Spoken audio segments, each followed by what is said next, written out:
సిద్దిపేట జిల్లా గజ్వేల్ ప్రభుత్వ దవాఖానా వద్ద లయన్స్ క్లబ్ ఆఫ్ స్నేహ ఆధ్వర్యంలో నిర్వహిస్తున్న ఉచిత అల్పాహార పంపిణీ శనివారం 365వ రోజుకు చేరుకుంది. ఈ కార్యక్రమంలో లయన్స్ క్లబ్ ఆఫ్ స్నేహ అధ్యక్షులు లయన్ నేతి శ్రీనివాస్, లయన్ నాగేందర్, లయన్ సామ శ్రీధర్ తదితరులు పాల్గొన్నారు.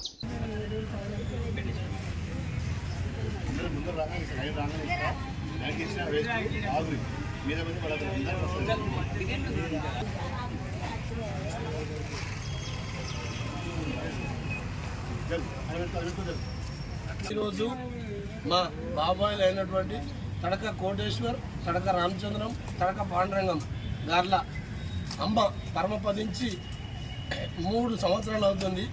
ఈ దినమున వాళ్ళు కోరిక మేరకు మన లయన్స్ క్లబ్ తరఫున మనము ఈరోజు గజ్వేల్ స్నేహ లయన్స్ క్లబ్ తరఫున ఈరోజు బిర్యానీ, అరటి పండ్లు మరియు బ్రెడ్ పంపిణీ కార్యక్రమము, ఉప్మా మరియు ఈరోజు లయన్స్ క్లబ్ ఈ సంవత్సరం 365 రోజులు పూర్తి చేసుకున్న సందర్భంగా అందరికీ శుభాభినందనలు.